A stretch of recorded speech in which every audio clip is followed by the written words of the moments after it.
Shalom, selamat pagi Bapak Ibu Saudara yang dikasihi Tuhan Yesus Kristus. Selamat kita berjumpa kembali dalam renungan pada pagi hari ini. Kita bersyukur karena kasih dan kemurahan Tuhan senantiasa mengalir tidak habis-habisnya bagi saudara dan saya. Doa dan harapan saya saudara semua selalu ada dalam keadaan yang baik, penuh sukacita, dan penuh dengan ucapan syukur kepada Tuhan dalam segala keadaan. Sebelum kita mendengarkan kebenaran firman Tuhan, mari kita berdoa. Bapa di sorga, Bapa dalam nama Tuhan Yesus Kristus, kami bersyukur untuk berkat kemurahan-Mu. Kembali kami ada saat ini, kami diberi kesempatan, diberi nafas hidup untuk menjalani rencana Tuhan yang baik. Saat ini kami mau mendengarkan kebenaran firman-Mu. Urapi kami supaya kami mengerti dan mentaati akan setiap kehendak-Mu. Dalam nama Tuhan Yesus kami berdoa. Haleluya, amin. Saudara yang dikasih Tuhan, ayat firman Tuhan saat ini terdapat dalam kitab Amsal pasal yang ke-14 ayat yang ke-28. Tertulis demikian: dalam besarnya jumlah rakyat terletak kemegahan raja, tetapi tanpa rakyat runtuhlah pemerintah. Saudara yang dikasih Tuhan, Nepal dengan Bhutan adalah dua negara yang tidak terlalu jauh jaraknya. Dua negara ini cukup dekat satu sama lain. Kondisi dua negara ini pun hampir mirip dalam segi ekonominya. Tapi Nepal mengalami kerusuhan baru-baru ini karena rakyatnya sangat tidak menyukai pemerintah yang tidak suka mendengarkan suara rakyat. Berbeda dengan Nepal, kondisi Bhutan baik-baik dan aman-aman saja. Rakyatnya sangat mencintai raja mereka yang memimpin mereka.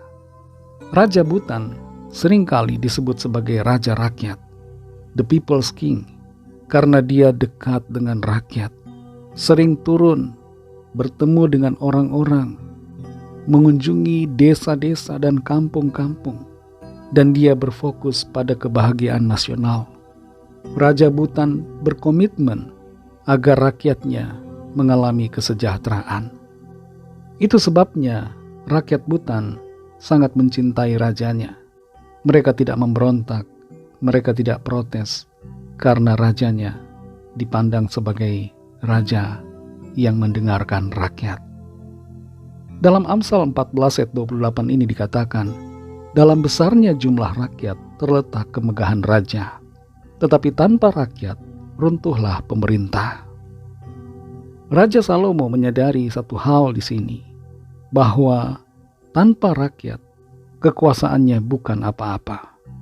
Raja Salomo mengerti bahwa kekuasaannya berasal dari Tuhan, dan berbarengan dengan itu, dia juga mengerti bahwa seorang raja harus bertindak adil dan membawa kesejahteraan bagi rakyatnya. Rakyat harus percaya kepada seorang raja yang memimpin mereka.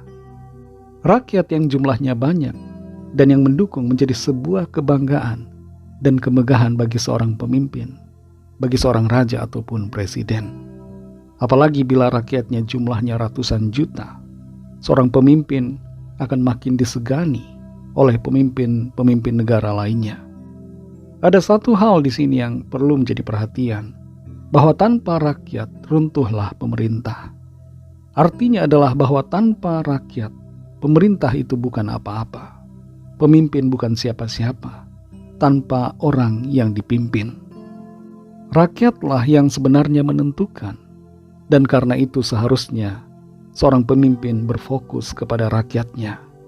Harus berhati rakyat, harus memihak kepada rakyat, harus memperhatikan rakyat, dan harus mensejahterakan rakyatnya, supaya rakyat mendukung dan berpihak kepada pemerintah.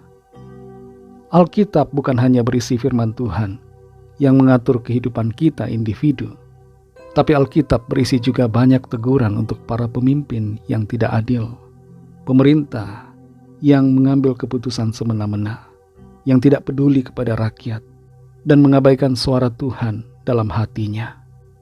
Saudara yang dikasihi Tuhan, kita semua sebagai rakyat ingin dan merindukan adanya pemerintah, pemimpin yang sungguh-sungguh mendengarkan suara rakyat. Kita semua tentu merindukan pemimpin-pemimpin yang baik, yang punya hati nurani yang sungguh-sungguh baik, dan bertindak yang baik bagi kebaikan semua orang. Kita tidak mau bangsa kita runtuh. Kita tentu mau agar bangsa kita semakin maju. Mari tetap dukung pemerintah kita, tapi juga kritisi bila ada yang salah. Doakan agar situasi bangsa kita baik. Doakan agar hati para pemimpin kita dipenuhi hikmat dan lebih lagi memperhatikan rakyatnya, bukan hanya partai atau golongannya saja. Mari kita doakan untuk bangsa dan negara kita, agar selalu aman, damai dan sentosa, sejahtera dalam berkat Tuhan. Mari kita berdoa. Terima kasih Tuhan Yesus, kami mengucap syukur untuk firman-Mu yang sudah kami dengar. Kami mengerti bahwa pemimpin sudah seharusnya tidak menjadi sombong, karena rakyatlah yang mendukung pemerintah itu ada. Selain karena kuasa-Mu Tuhan, tapi kepercayaan yang Tuhan berikan kepada para pemimpin bukan untuk disalahgunakan dan merugikan rakyatnya.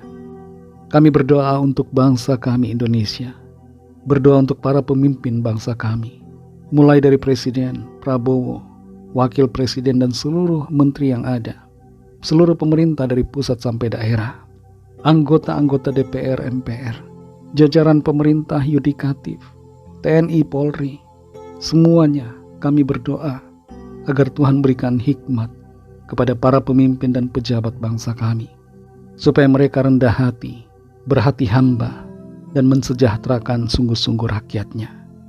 Berkati bangsa kami, pulihkan bangsa kami Tuhan. Pimpin kami Tuhan di sepanjang hari ini, dalam segala tugas dan aktivitas kami. Berkati kami, jadikan kami berhasil dan berkemenangan di dalam segala perkara. Kami berdoa bagi yang sakit dan yang sedang dalam persoalan. Lawatlah ya Tuhan dan nyatakan kuasa pertolongan dan mujizat-Mu bagi setiap kami. Kami menyerahkan semua ke dalam tangan kasih-Mu. Dalam nama Tuhan Yesus Kristus, nama yang menyelamatkan, nama Tuhan dan Allah kami berdoa dan mengucap syukur. Haleluya. Mari sama-sama kita berdoa, doa Bapa kami. Bapa kami yang di sorga, dikuduskanlah nama-Mu, datanglah kerajaan-Mu, jadilah kehendak-Mu di bumi seperti di sorga. Berikanlah kami pada hari ini makanan kami yang secukupnya, dan ampunilah kami akan kesalahan kami, seperti kami juga mengampuni orang yang bersalah kepada kami. Dan janganlah membawa kami ke dalam pencobaan, tetapi lepaskanlah kami daripada yang jahat, karena Engkaulah yang punya kerajaan, dan kuasa dan kemuliaan, sampai selama-lamanya. Amin. Terimalah berkat Tuhan. Tuhan memberkati engkau dan melindungi engkau. Tuhan menyinari engkau dengan wajah-Nya dan memberikan kasih karunia. Tuhan menghadapkan wajah-Nya kepadamu dan memberikan damai sejahtera. Berkat anugerah Allah Bapa, kasih karunia dari Tuhan Yesus Kristus, dalam persekutuan dengan Roh Kudus, menyertai kita semua, sekarang ini dan sampai Maranatha Tuhan Yesus datang kembali, dan bahkan sampai selama-lamanya. Dalam berkat nama Tuhan Yesus Kristus, haleluya, amin. Puji Tuhan, saudara yang dikasihi Tuhan, Tuhan Yesus memberkati saudara semua. Selamat beraktivitas dan sampai jumpa dalam renungan yang berikutnya. Haleluya.